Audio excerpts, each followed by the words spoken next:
All right, let's try this again. This is David Hood with TigerNet. Apparently, the internet stream on somebody's end died, and I was doing a whole lot of talking. I was giving some great stuff. I was talking about the plight of the Native American in the American West, and Sitting Bull, and the Indian Wars, and just a whole bunch of great historical stuff. But let's talk football. Apparently, I was there at the end saying that both Dabo Sweeney and Brandon Streeter say DJ Uyongalele is the starter. That's the way it will be heading into the Notre Dame game. I also think that with Clemson starting into what we call Championship November, that Uyongalele will be on a little bit shorter leash. Now you got to remember, heading into this game, he played really well. One of the top quarterbacks in the ACC, 17 touchdowns, 2 interceptions. Cade did what he needed to do today. He provided a spark. 2 of 4 for 19 yards through the air. Beautiful throw on the 2-point conversion. Used his legs really well. I think Clemson goes with more tempo. When Klubnik is in the game, I think he deserves some opportunities to play. But you can't just go out there and bench a team leader in Uyongalele kind of based off of one bad performance. Got to remember, everybody has bad performances, and the quarterback just the most visible. But again, I think Uyongalele will be on maybe a little bit of a shorter leash. And I said hey to Deontay Brownlee. He's supposed to be retiring and sitting in a rocking chair. So I hope that happens at some point for one of my favorite squids. Kevron, who's one of the top Clemson fans in the entire country, living down Orangeburg way. Kevron says, will Klubnik be the starting quarterback for the next game? Nope. Dabo Sweeney and Brandon Streeter made that perfectly clear after the game that DJ is still the starter. And again, they're heading into that championship phase. So if I didn't get to this, let me reiterate. They go to Notre Dame in 2 weeks. They've got the open date now. Go to Notre Dame in 2 weeks. That will be fun. Touchdown Jesus, Notre Dame Stadium, a lot of great stuff going on there. Then they come home for Louisville. That is an orange pants game. How about that? Gotta love the orange pants game because it's a championship game. If they beat Louisville, they can win the ACC Atlantic. It's also military appreciation, so it's an opportunity for the purple tops and the orange pants. I don't think we've seen that maybe since Georgia Tech 2010, 11, somewhere in there. So what an interesting combination that we will see in that what we would call a championship game. Thought was very interesting. Syracuse wore orange pants today. I don't know if that was something that Syracuse head coach Dino Babers thought about. That was the first time that they have ever worn the orange pants in Death Valley, knowing that it was a championship game really for them. How does that all work? Well, Syracuse falls to 3-1. Wake won today. They still have to play each other. But Clemson now owns the head-to-head over all of their major all the major players that were going to come after them this year. Wake Forest, Florida State, NC State, now Syracuse. So Clemson owns the tiebreaker. Clemson would have to lose 2 games, the remaining 2 conference games, to both Louisville and Miami. At this point, for somebody to come in and win it, that's probably not going to happen.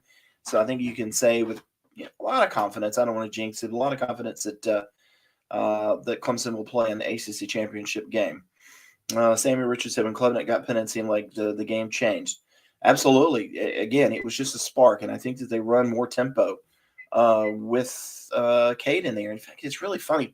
Brandon Streeter was saying after the game that, they like to run tempo with Cade, but it seems like they don't run it as much with DJ. I don't know. It'd be a question for next week. I've been hammering Streeter pretty hard on a lot of things, from offensive line play to play calling and second down issues, and we'll have even more to ask this week. But great play by the offensive line today. I thought that they really showed out against an undersized Syracuse defensive line. So there you go. Did XT play many snaps? Haven't got the snap count yet. He was in there a lot on third down. KJ Henry, I thought, played one of the best games of his career. He was out there absolutely blowing at times. He was winded. Saw XT come in pretty good bit. XT still trying to work his way back into shape. As Dabo said after Florida State, when XT came out to I saw him walk into the bus and he was in a boot, and Dabo said that's one of those things kind of like CJ that, he'll play limited snaps, and this is CJ circa 2009. and he'll be in a boot Saturday night. He'll be in a boot Sunday. He'll be in a boot Monday and Tuesday. Maybe limber up a little bit on Wednesday, practice on Thursday, and then back in a boot on Sunday. So I think that's what we're going to see. Is something wrong with Bo Collins? No, I don't think anything's wrong with him. DJ just hasn't really looked his way. He had the big drop up at Boston College last week. Not really a wide receivers game. I think only 3 receptions by wide receivers. Let me pull up today's stats and see just exactly how many catches the wide receivers had. It was just kind of weird. And then, of course, it was just one of those games where they really leaned on the running game. I mean, if you take a look at it, Maffa had 18 carries. Shipley had 27 carries. That's 45. Klubnik had 6. That's 51 carries. And then they only threw it 25 times. And so with the receivers, Antonio Williams had 5 of those. Ngata had 3. Davis Allen had 3. Will Shipley had 3. So it's just not going out to any of the wide receivers right now except Ngata and Antonio Williams. And I asked CJ after the game, I said, was it something Syracuse was doing? Did you not feel good? Do you just chalk this up to a bad game? And DJ said, no, you just chalk it up to a bad game. And he's like, I've got to, learn from it and get better. But he also said that he agreed 100% with making the change. He said, sometimes you need a spark to come in. In fact, I think his exact quote to me, which I just transcribed it, DJ said, you have to get a spark when the quarterback is not playing good. And especially how I have been playing and how I feel like I should have played. You have to be able to make a change like that. And he said, look, at the end of the day, for me, stats are not everything. My number one stat is to win or lose. And today we got the W by K going out there. And I thought that was a very mature outlook for DJ. And again, I don't know that there's a quarterback controversy. The coaches say there's not. Players say there's not. But he might be a little bit on a short lease. Somebody says, why do we not throw across the middle? Preaching to the choir. It's something I asked for. I asked Kyle Richardson, the passing game coordinator, about that a few weeks ago. He said, well, you can't force it. Kind of have to figure out what the defense is giving you. And just to give you an example of coaches saying you have to take what they give you, Syracuse has one of the best, if not the best, running back in the ACC, and Sean Tucker. Sean Tucker ran it 22 times for 157 yards in the loss to Clemson last year up at Syracuse. He was 10 for 63 the year before that, and you kind of figured that they would really have Tucker going this year, and he ran it 5 times. Garrett Schrader with it, and Syracuse head coach Dina Babers told Nikki, my wife, after the game, well, they took Tucker away from us, and we just didn't go his way. So coaches will tell you we're just going to take what the defense is going to give us. So again, for Clemson, it just one of those days for DJ. Will Shipley with the big fumble, and yet they still find a way to win. Kind of a lighthearted moment. Syracuse on their, I think it was their first touchdown. They only scored the one offensive, then the defensive, and then the second offensive touchdown gave him 21 points. So the first one, Wes Goodwin was doing a lot of zone blitzing, and he had dropped defensive ends into coverage a few times. And so on the wheel route to Sean Tucker, I had noticed KJ Henry was standing up, and he was kind of split out wide. And then right before the ball was snapped, he came in like maybe he was going to rush the quarterback, and then he dropped back again, and he lost Sean Tucker, and Tucker goes by him, and it was really an easy pitch and catch for Garrett Schrader and Sean Tucker for the touchdown. And so I asked Wes Goodwin after the game, I said, it seemed like you were doing a little bit of zone blitzing, and then after that play, not maybe as much. And he laughed, and he said, I threw that one out. I threw that one out right away, did not go back to it. Won't go back to it. Yeah, that was on me. And, so you get the win. You can kind of laugh about things like that. But he kind of looked at me strange right for a second, like, am I going to deny it or not? And then he was like, no, that's on me. And I threw that out. Another great game for BT Potter, man, 2 44-yard field goals. And you're right. It's just an absolute weapon to have. Andrew Schmidt, the Syracuse field goal kicker, one of the best in the country.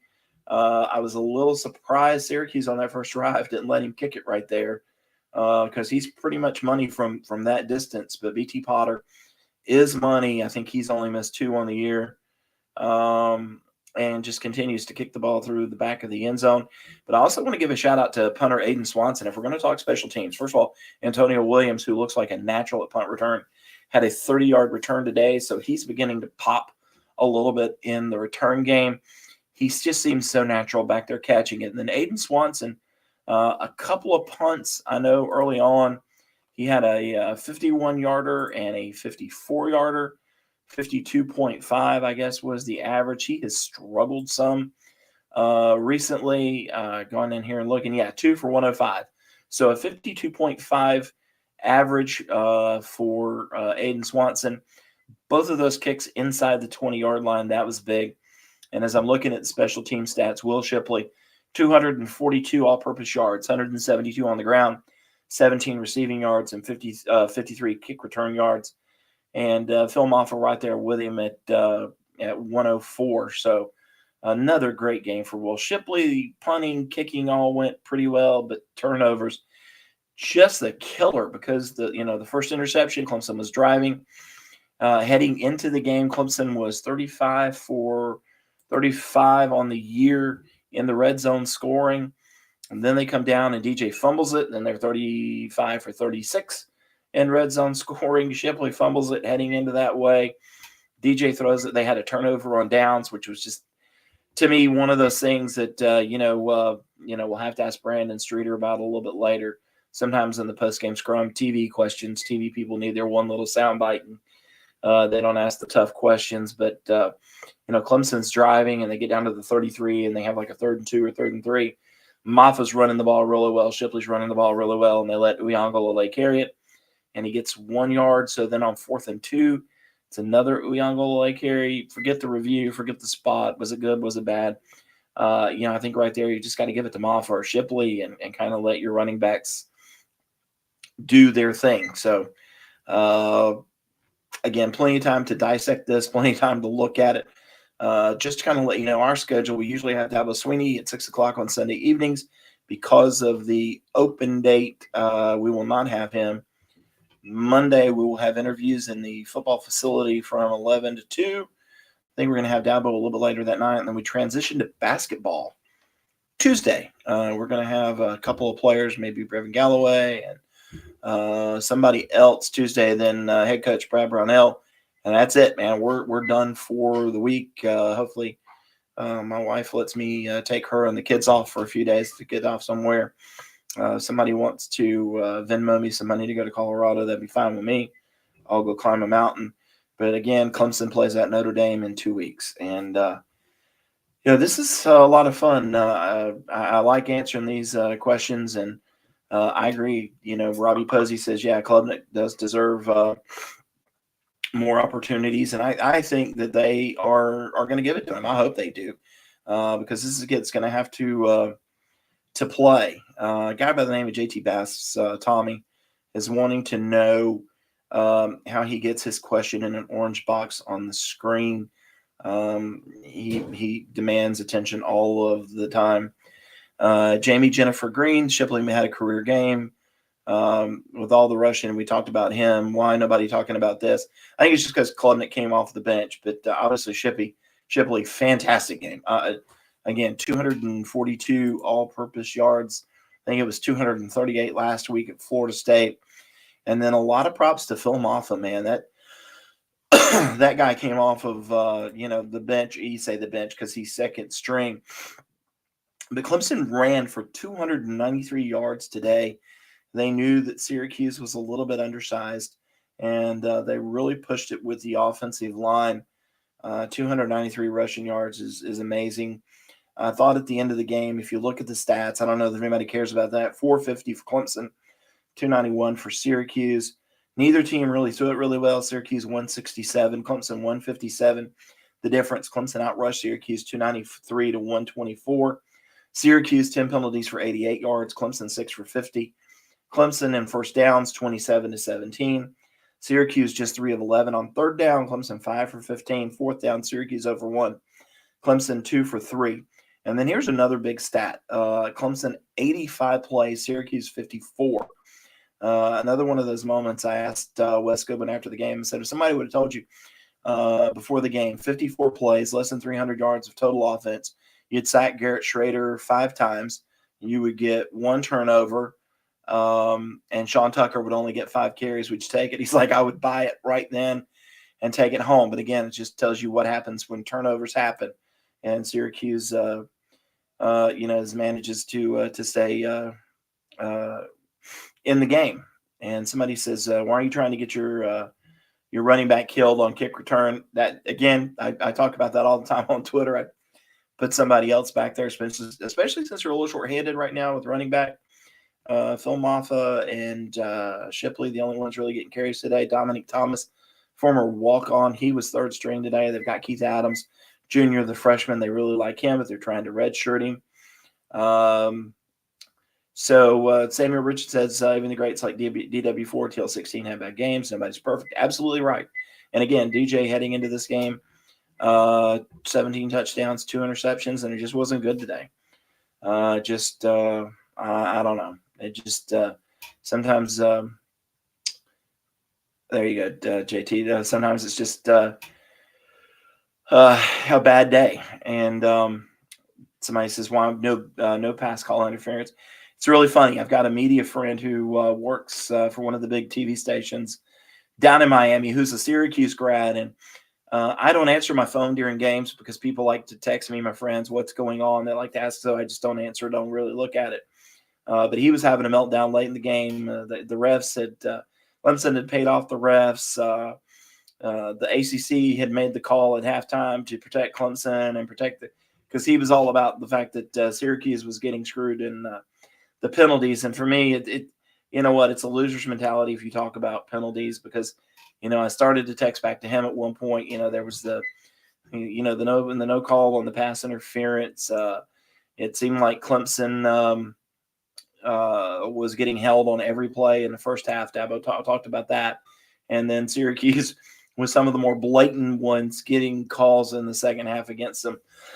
There was one, my boss actually took a great picture of, I think it was KJ Henry, and somebody had him around the neck from behind, and it was a no call. Brian Brissy, kind of the same thing. And, just one of those days. You can't blame the officials. You can't credit the officials.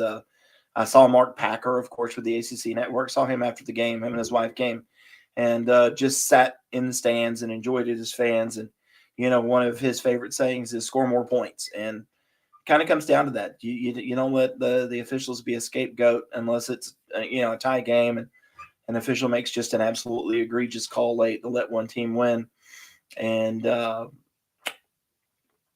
don't think that really happened today. KJ Henry is my man. Had a huge sack there towards the end. I asked for KJ Henry to come to interviews. I think he's going to come next week. But KJ, so I tweeted out during the game. I don't know if you follow me on Twitter or not, but after Garrett Schrader scored the 21st point for Syracuse, KJ Henry came off the field and he was extremely animated. And I asked both Wes Goodwin and RJ Mickens about it. I said, what did he say?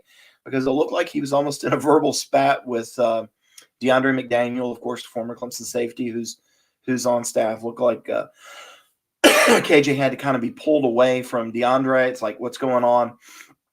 But KJ was in everybody's face. Defensive line, linebackers, secondary. KJ was in offensive huddles late in the game. He went out and he talked to Kate Klubnik. KJ was talking to special teams. Just an unbelievable leader out there. And they just said that he was, trying to, fire everybody up, I guess is probably the best way to put it. And it worked. And, I'm trying now that I can pull up the stats. I do not have the snaps for the defense. Sheridan Jones, who came back last week, 7 tackles. Jalen Phillips, here you go. Jalen Phillips, 7 tackles, all solo.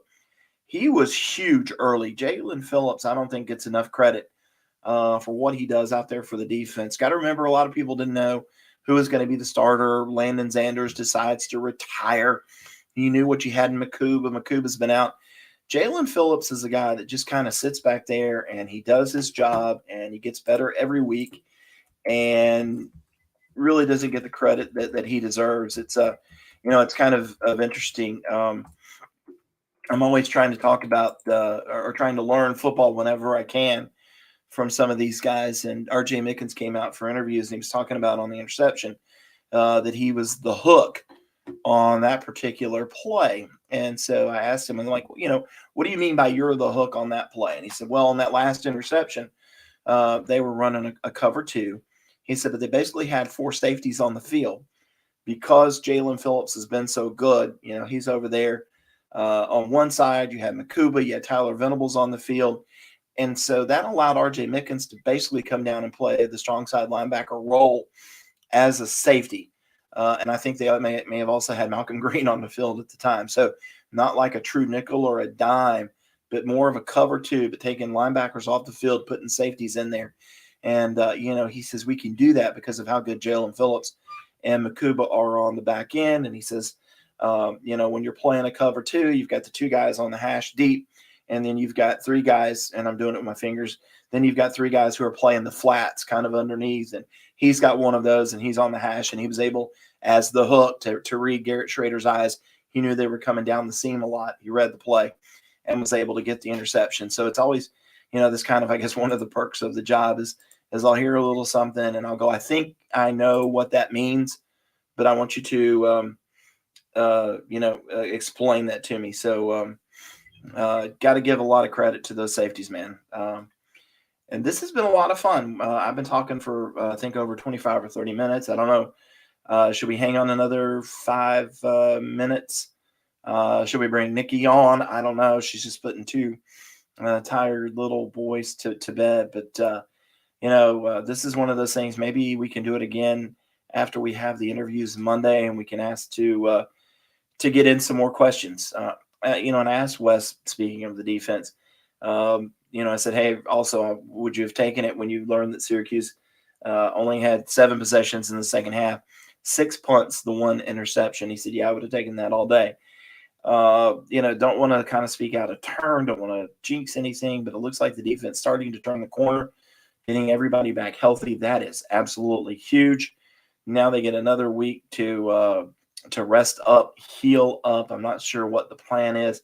The guys will come in for treatment tomorrow and Monday, and then there'll be some days off, and then they might not come back till, maybe Thursday or Friday, somewhere in there. But just give the guys some time off, and it's a good thing for everybody. You play 8 games. I think everybody in the country just about has had some kind of an open date. Clemson getting really close to November. I can't wait to take the trip up to Notre Dame in a few weeks. I've seen a game there, never covered a game there. I'm still trying to figure out, do I want to go down to the sidelines or stay in the press box? I think that's going to do it for now. Appreciate everybody coming on. Sorry about the mess behind me. It's been quite a day. Great day in Death Valley, kind of a sun-dappled afternoon. But I told everybody, Clemson just kept running plays. They were going to wear that Syracuse defense down. And that's exactly what happened. And, oh, by the way, I have a podcast now called the TigerNet Podcast. We're doing it 2 times a week. We may only do it once this week, may go a little bit longer than 30 minutes, though, where we review the game, the previous week's game. We preview the next week's game. So this week we'll talk really about what's going on in the open date, kind of review what happened against Syracuse. We're going to have plenty of stories coming up a little bit later tonight, more in the morning. Nikki went over and talked to the Syracuse people. She's got a story coming with what they had to say. But the TigerNet Podcast, man, Herb Tyler, thanks to those guys over at Chick-fil-A of Clemson and Seneca for sponsoring it. I'm having a lot of fun doing it. That's what this microphone is for. It's what the good camera is for. We're having a lot of fun, and I give you, I'll just tell you, I think you ought to listen to it. It's a lot of good inside stuff. So with that, I'll sign off, and hopefully we'll talk again maybe Monday night, Tuesday, somewhere in there.